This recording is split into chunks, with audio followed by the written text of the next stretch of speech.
시간이 조금 모자라가지고요. 예, 일단은 뭐 간단한 질문들은 예 아니로 좀 대답을 해주시고 예, 추가적으로 저희가 보충 질문이 필요한 부분은 보충하겠습니다. 예. 그 증인의 공소장에 보면은 증인이 수방사령관 이준호에게 비상계엄이 선포되면 국회 봉쇄하고 침투에 관한 임무를 줬다 이렇게 기재되어 있어요. 공소장에. 정작 수방사령관 이준호는 국회 국방위에서 최초 임무는 국회를 경계하는 것이었다라고 말했는데 이런 이준호의 말에 비추어 보면은 국회를 봉쇄하고 침투해라라고 임무를 줬다는 것은 거짓이죠. 침투와 봉쇄는 상황에 안 맞습니다. 예 아니로만 대답해 주십시오. 비상계엄 시 민주당사와 여론조사 꽃으로 출동은 증인이 지시한 겁니까? 네, 다시 한번. 비상계엄 시에 병력 출동과 관련돼서 민주당사와 여론조사 꽃으로 출동은 증인이 지시한 게 맞습니까? 예, 그렇습니다. 예. 대통령은 처음부터 병력은 국회와 선거관리위원회만 보내라고 지시를 했는데요. 대통령은 병력이 민주당사와 여론조사 꽃으로 이동하고 있다는 말을 듣고 화들짝 놀라서 누가 그곳으로 병력을 보내라고 했냐. 병력 이동을 중지시키라고 지시하셨고 그래서 그곳에는 병력이 투입됐다가 말았죠. 예, 그렇습니다. 대통령은 어차피 국회의 계엄 해제를 막을 수는 없는 것이니까 계엄 당시 의회 출입을 통제하지 말라고 증인에게 지시했고 증인도 위 지시 내용을 예하 지휘관들한테 모두 전파했죠. 예, 예, 대통령께서 좀 간단히 예. 좀 보충 설명이 필요할 것 같습니다. 알겠습니다. 대통령께서 의원들 24시경에 전화를 주셔갖고 예. 대통령께서 의원들 출입하는 것은 차단하지 마라, 예. 막지 말라고 말씀하셨습니다. 그래서 지시를 받고 제가 바로 이제 특전사령관한테 전화를 해서 지금 상황이 어떤지를 쭉 파악해 보니까 이미 국회의원들이 들어오는 그 통로는 질서 유지가 된 상태에서 출입이 다 통제를 안 하고 차단이 안 돼 있습니다. 다 들어가도록 저거 없이 허용이 돼 있었습니다. 그래서 추가적으로 그건 지시할 필요가 없고 다만 이제 반대쪽에 거기에 지금 엉켜가지고 여러 가지 안전 문제가 있어서 그것 때문에 저는 신경을 썼습니다. 예, 알겠습니다. 그 당시 증인은 국회에 병력을 투입한 이유가 국회 봉쇄나 침투가 아닌 국회 질서 유지였고 따라서 처음부터 국회를 봉쇄할 계획은 없었죠. 불가능한 얘기입니다. 예.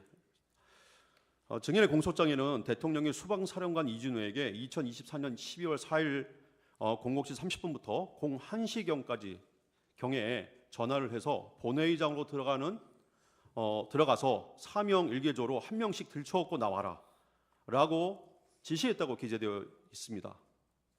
예, 대통령이 증인에게 국회의원들 출입 통제를 하지 말라고 지시한 사실에 비춰보면 이준호의 이런 공소장 기재는 사실이 아니죠.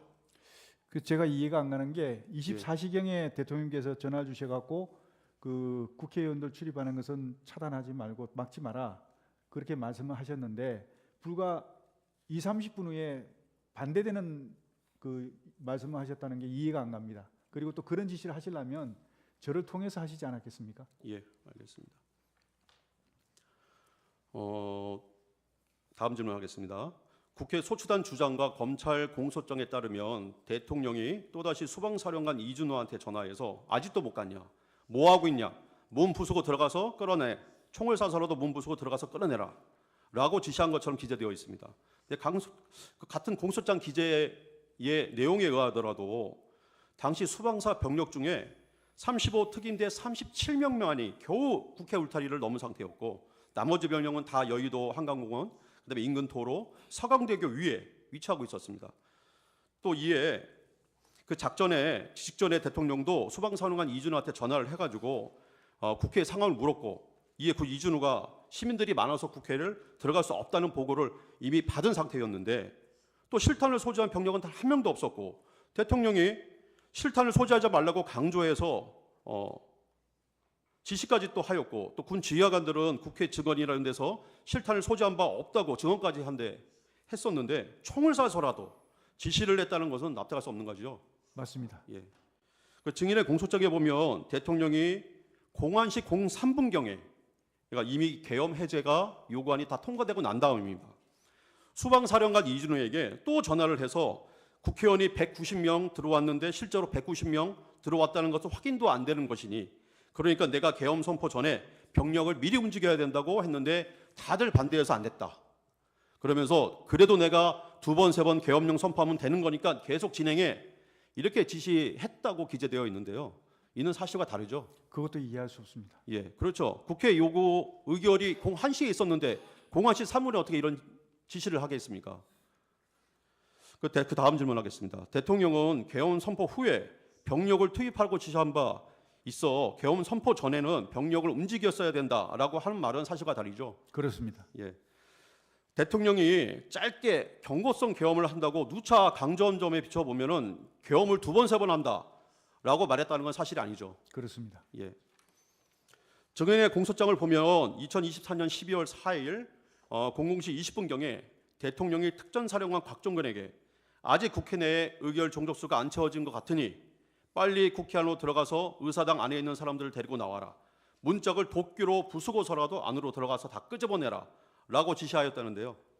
특전사령관 곽종근 국회 국방위와 내량규명 국조특위에서 대통령이 도끼라고 말한 것은 듣도 보지 못했다고 얘기를 했습니다. 일관되게 진술하고 있어요. 또 대통령이 국회 출입을 통제하지 말라고 지시한 점에 비춰보면은 이런 곽종근에 관한 증인의 공소장 기재는 객관적인 사실과도 부합하지 않죠. 네, 그렇습니다. 예. 그 증인의 공소장을 보면은 2024년 12월 4일 00시 20분에서 00시 35분경에 증인이 특전사령관 곽종근에게 국회의원 150명이 안 되도록 막아라. 빨리 국회의사당 문 열고 안으로 들어가서 국회의원들 데리고 나와라. 라고 증인이 이런 말을 곽종근한테 실제로 한 사실이 있습니까? 없습니다. 예. 곽종근은 계엄 이후에 얼마 안 돼서 민주당 김병주 국회의원이 운영하는 김민중 TV라는 유튜브 채널에 나가서 바로 계엄 직후입니다.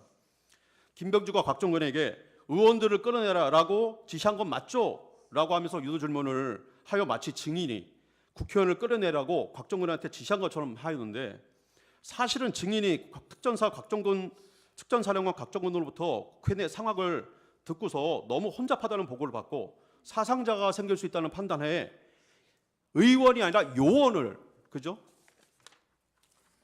요원을 빼내라고 한 것을 김병주 국회의원이 의원들 빼내라는 것을 통과시킨 것이죠. 네, 그렇습니다. 일단 제안하고요. 청구인 대리 반대 신문 30분 하십시오.